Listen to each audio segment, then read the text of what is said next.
Estimadas y estimados colegas, sean todos ustedes bienvenidos a mi ponencia en este tercer Congreso de Matemática Técnica y Profesional CENTIP 2021. Les habla el profesor Marcos Reyes Garrido de la sede INACAP Concepción Talcahuano, presentando la ponencia titulada La algebraización de la matemática y cómo el discurso docente puede afectar las técnicas de razonamiento. Quiero inicialmente contarle a usted cuál es la motivación que tuve para realizar esta pequeña investigación. Pasa que, como usted claramente ha de saber, INACAP tiene dentro de sus salas una gran heterogeneidad entre el tipo de estudiantes. Entonces me enfocaré en aquellos grupos que presentan más dificultades para el aprendizaje de la matemática. Más precisamente me concentraré en las implicancias que tiene en el aprendizaje de ellos el lenguaje refinado y formal que tiene él y la docente de matemáticas y que ha depurado a través de años de estudio, práctica docente e incluso investigación de la ciencia, porque lamentablemente dicho lenguaje contrasta ampliamente con el pensamiento eminentemente concreto de estos estudiantes. Como sugiero en la imagen, nuestros alumnos tienden a comprender mejor las cosas cuando se les explica utilizando frutas, animalitos, incluso dulces o hasta dinero. El problema que ocurre acá dice relación con uno de los axiomas de la comunicación efectiva, y es que para que tal fenómeno exista, el lenguaje del emisor debe ser comprensible por el lenguaje del receptor. En términos técnicos, hablamos del código. Entonces, la primera pregunta que comienza esta breve investigación es: ¿será posible conciliar el lenguaje técnico y formal del docente con el lenguaje concreto y cotidiano de los estudiantes, sin que ello, por supuesto, implique perder formalidad o precisión al explicar ciertos conceptos matemáticos? Veámoslo gráficamente. El docente que imparte matemáticas tiene suficiente experiencia resolviendo problemas como para reducir dicho proceso en tres fases: leer el problema, aplicar un modelo que muy probablemente ya ha aplicado en otras circunstancias y, finalmente, interpretar la solución obtenida. Sin embargo, es muy común oír a las y los estudiantes autodesafiarse tratando de reproducir el lenguaje con el que su profesor o profesora de matemáticas tiende a expresarse, agregando así a este diagrama al menos 2 pasos extra, como sugiero en esta imagen, porque antes de intentar leer el problema, el estudiante debe aprender un nuevo idioma que no es parte de su vida cotidiana, pero al ser el que usa su profesor, presume que ha de ser quizás la mejor forma de acercarse al problema. Este idioma también será el que use para idear el razonamiento e implicará finalmente una traducción de la solución obtenida al contexto que a estas alturas ya casi ha desaparecido. De acuerdo con la neurociencia, este conflicto de códigos implica un exceso de cortisol que a la larga conlleva a la desmotivación de querer participar en actividades de clase, con lo que no hay razón para asistir siquiera a clases telepresenciales, factor que sabemos aumenta la probabilidad de reprobación de la asignatura y con ello la deserción de la carrera, afectando incluso a los estándares institucionales. Y es debido a esta problemática que comencé a formularme algunas preguntas, que si bien parecen de fácil respuesta, le invito a analizarlas a fondo, pues quizás nos llevemos alguna sorpresa. La primera pregunta es: ¿se puede enseñar a razonar matemáticamente, pero sin usar, al menos como enfoque central, el álgebra, ese idioma difícil que se sugirió anteriormente? En otras palabras, ¿hasta qué punto podemos prescindir del álgebra al razonar matemáticamente? Lo cual lleva inexorablemente a preguntar ¿qué significa razonar matemáticamente? Y es que respondiendo a esta pregunta tendríamos indicios claros acerca de la respuesta de la anterior. Pues bien, indagando en la literatura especializada, he encontrado varias definiciones de razonamiento matemático por matemáticos como Polya, pero quiero citar la que magistralmente resume Lockhart en su libro El lamento de un matemático, donde dice que el razonamiento matemático es deducir de manera lógica las relaciones aritméticas presentes entre los datos e incógnitas del problema. Y esto tiene sentido, ya que al final lo que permite resolver un problema matemático es reconocer la interconexión entre los datos e incógnitas de modo de operar entre ellos y eventualmente despejar lo que nos interesa. Sin embargo, en esta definición sorpresivamente pareciera que falta una palabra. Si usted lo pensó detenidamente, es muy probable que lo haya ya notado y por tanto le haga sentido la pregunta: ¿será acaso cierto que razonar matemáticamente es lo mismo que razonar algebraicamente? En otras palabras, ¿será acaso siempre necesario que para abordar un problema matemático la primera herramienta a utilizar sean las ecuaciones o las funciones o incluso objetos más abstractos? Esta es una pregunta abierta y no debe confundirse con la necesidad de que nuestros alumnos aprendan a manejar herramientas técnicas como justamente son las funciones, por ejemplo. Si contrastamos esta definición con nuestra formación académica, recordará usted sus tiempos de estudiante en que muchas veces disfrutó largas horas de trabajo intentando hacerle frente a expresiones algebraicas monstruosas y cuya victoria en dicha tarea le hizo sentir mucha satisfacción. Esta experiencia, sumada a una revisión de los tópicos de matemáticas que se enseña en la academia tradicional de pedagogía o ingeniería, nos sugiere un enfoque mayormente algebraico en nuestra formación. Y la psicología dice que las experiencias satisfactorias de la formación del profesional marcan la forma en que éste se enfrenta posteriormente a su trabajo, lo cual podría explicar por qué es tan fácil asumir que la igualdad de conceptos de la imagen es verdadera. Debido a esto es que me propongo en esta breve investigación exponer una pizca de evidencia que nos haga reflexionar acerca de la posibilidad de que esta aparente igualdad de conceptos tenga algo de prejuicio. Si lo pensamos un instante, ¿podríamos nosotros, exalumnos de carreras con matemáticas, predicar algo distinto a lo que sentimos cuando éramos estudiantes y que nos hizo disfrutar de las matemáticas, como fue el manejo algebraico? ¿Será que hay algo de prejuicio en ello? Esta es una pregunta abierta, a la cual no pretendo dar respuesta, sino proponer algo de evidencia para reflexionar. Veamos algunos ejemplos. El problema que usted ve en pantalla corresponde a uno de los ejercicios de nivelación de matemáticas ciclo 2018 propuesto en el certamen número 3 de la unidad de álgebra y ecuaciones. De hecho, he resumido ahí el planteo algebraico que sin duda usted ya ha ideado mirando el enunciado y que nos lleva a resolver rápidamente el problema. Sin embargo, permítame mostrarle un camino alternativo. Es posible también resolver el problema utilizando un razonamiento totalmente verbal, puesto que la situación involucra a un grupo de amigos, desconocido por cierto, que deben pagar una cuenta en partes iguales. Resulta que inicialmente todos ponen 1.600 y en tal caso el dinero recaudado no alcanza para pagar la cuenta. De hecho, faltan 200 pesos. Por lo tanto, lo que hacen ahora es proponerse aportar cada uno con 1.700 pesos, lo cual genera un cambio en el dinero recaudado y según el problema ese cambio significa que ahora el dinero se pasa 600 pesos de lo que había que recaudar. Con esto la solución verbal es bastante sencilla porque, como usted notará, de la primera a la segunda recaudación, la única gran diferencia en el dinero que ha puesto cada integrante es 100 pesos. Por lo tanto, si nosotros pensamos que todos los integrantes están poniendo 100 pesos de más, veremos que la diferencia entre los dineros recaudados pasó de deber 200 pesos a sobrar 600 pesos. En otras palabras, hemos recaudado 800 pesos de más. Así es que es bastante sencillo concluir que la cantidad de personas involucradas en este problema ha de ser 800 dividido entre 100, que es 8. No quiero analizar más profundamente ambas soluciones de este problema porque le quiero proponer otro. El siguiente problema en pantalla también corresponde al mismo certamen anterior, donde esta vez se pretende que el estudiante lo resuelva usando un sistema de ecuaciones, el cual también resumo acá. Sin embargo, quiero mostrarle el siguiente camino alternativo, y verbal por cierto. La situación del problema involucra la compra de 3 ítems, un par de zapatillas, una polera y medias deportivas, por un total de 33.500 pesos. El primer cambio que yo quiero hacer para poder solucionar el problema es ocupar precisamente las equivalencias que están en el segundo párrafo en los ítems comprados. Mire usted.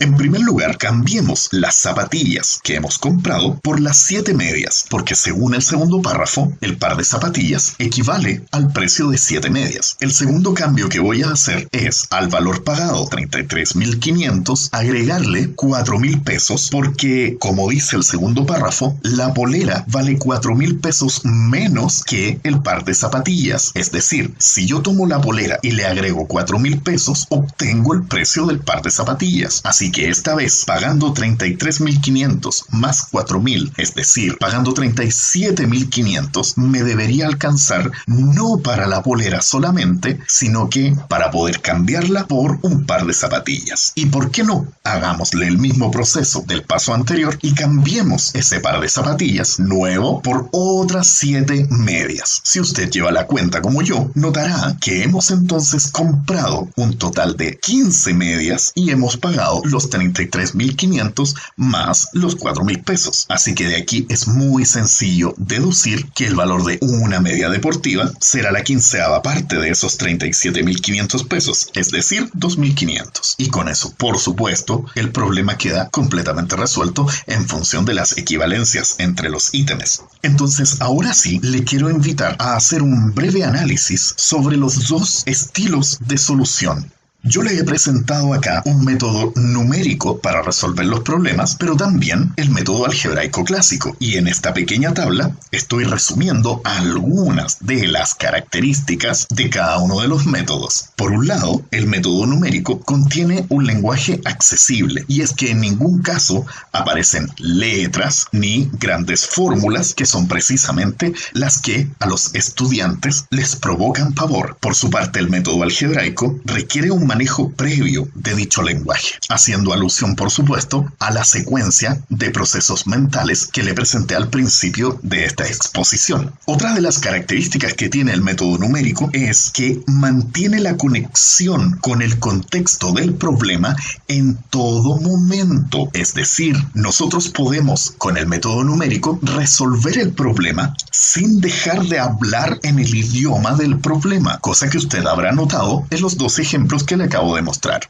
Otra de las características positivas que tiene el método algebraico es que es más rápido. Por supuesto, ¿acaso resolver la ecuación en el primer ejemplo no fue mucho más sencillo que tratar de pensar en las operaciones por separado del método numérico? Claro que sí. Sin embargo, para muchos de nuestros estudiantes, eso representa todo un desafío. Finalmente, la última característica que me parece muy relevante mencionar en el método numérico es que permite razonar de manera concreta, y esto relacionado por supuesto con el hecho de que mantenemos la conexión constante con el contexto del problema, y en contraposición a aquello, el método algebraico, si bien es cierto, no es en absoluto concreto, pero sí es generalizable. Y con ello, por supuesto, permite que el estudiante navegue mucho más rápido hacia el razonamiento abstracto, que es el realmente necesario, según los autores especializados, para alcanzar suficiente manejo en el razonamiento matemático.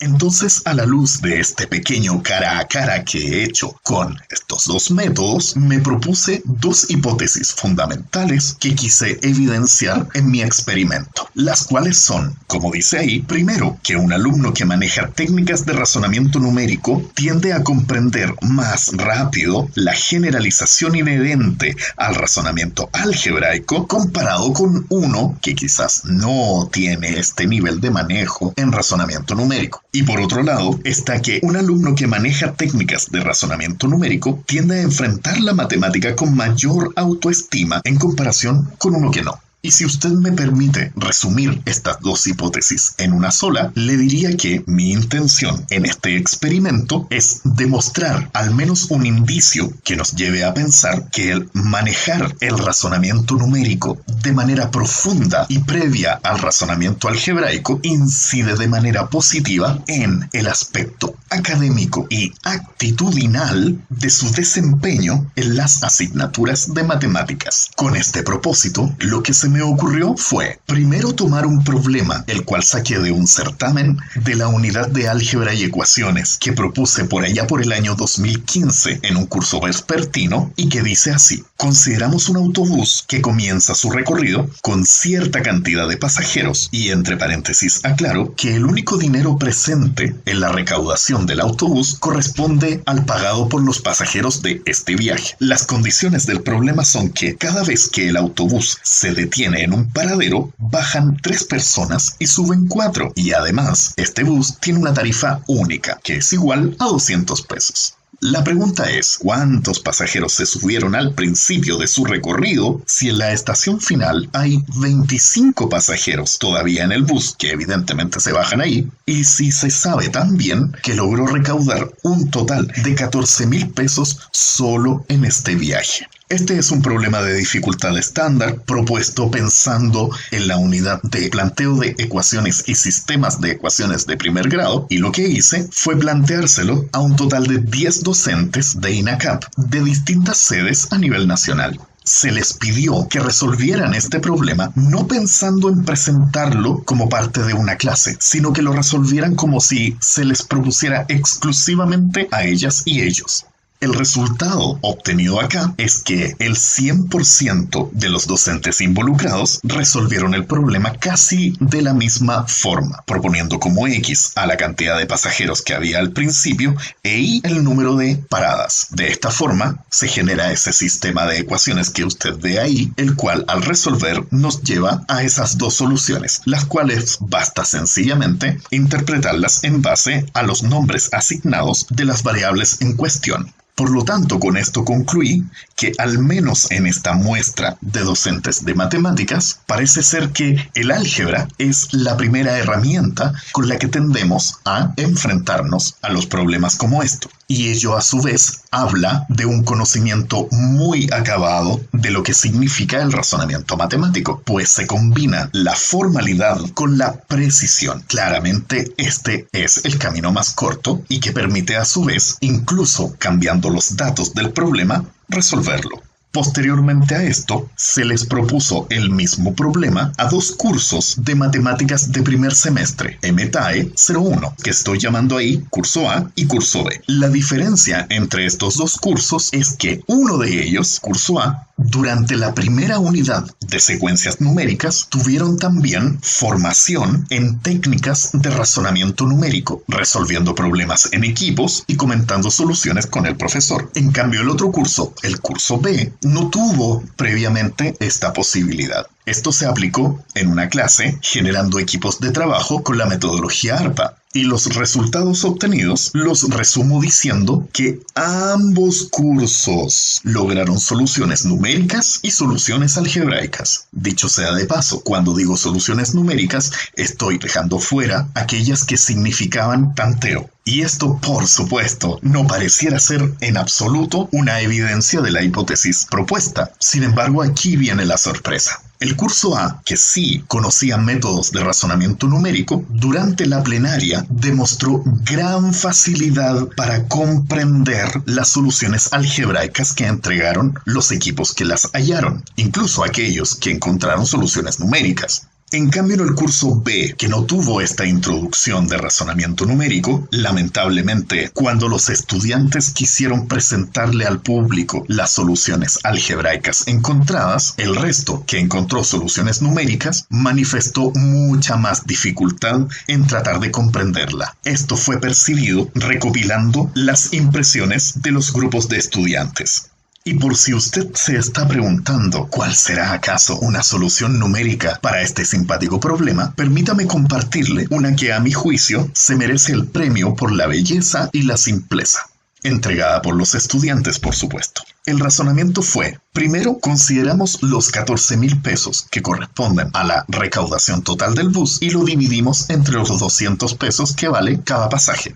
Eso nos da 70, que podemos interpretar como la cantidad de los boletos que han sido cortados durante el viaje. Sin embargo, notamos que en el final del recorrido hay 25 pasajeros en el bus todavía. Claro, cada uno de ellos con su respectivo boleto. Entonces cabe la pregunta, ¿y dónde está el resto? Es decir, los 45 boletos restantes, evidentemente que corresponden a pasajeros que se bajaron en algún momento. Y ahí es donde precisamente viene el golpe final al problema, puesto que es sabido del enunciado que los pasajeros se bajan en grupos de A3. Les recuerdo, en cada parada bajan 3 y suben 4. Esto demuestra que las 45 personas que no están en el bus se deben haber bajado en 15 paradas, pues 15 por 3 son 45. Y finalmente, notando que en cada parada del autobús la cantidad de gente en él aumenta en 1, puesto que se bajan 3 pero se suben 4. Así que una simple resta nos lleva a darnos cuenta que del grupo final, las 25 personas, menos 15 personas que sería una por cada parada, nos lleva a una cantidad inicial de 10 pasajeros, que era lo que se pedía en este problema. Así que como usted ve, efectivamente se podía resolver utilizando un razonamiento solo hablado. Mis conclusiones de este pequeño y breve experimento son que la evidencia sugiere que el razonamiento numérico ayuda a mejorar actitudinal y académicamente el desempeño de los alumnos de matemáticas. Y es que claro, el curso A, aquel curso que había logrado entender fácilmente la solución algebraica, por supuesto que terminó esa clase con un sabor dulce en la boca, sabiendo que habían logrado resolver un desafío matemático. Pero además de esto, la evidencia también sugiere que al ser el discurso del profesor o profesora de matemáticas primordialmente formal y con ello algebrista, existe una tendencia a que las y los estudiantes adquieran ese enfoque como su propia percepción de la matemática, centrando así las energías académica y actitudinal para resolver un problema en la traducción y manipulación de su contraparte algebraica, la cual podría llegar a implicar frustraciones en quienes carecen de dicha habilidad, menospreciando su intuición, que muchas veces es suficiente para lograr resolverlo. Con todo esto quisiera invitarle a reflexionar acerca de las posibles implicancias que tiene el enfoque excesivamente algebraico de las estrategias de razonamiento matemático que nuestro discurso docente nos lleva a implementar. Y con estas palabras finales, agradezco enormemente vuestra atención. Hasta pronto.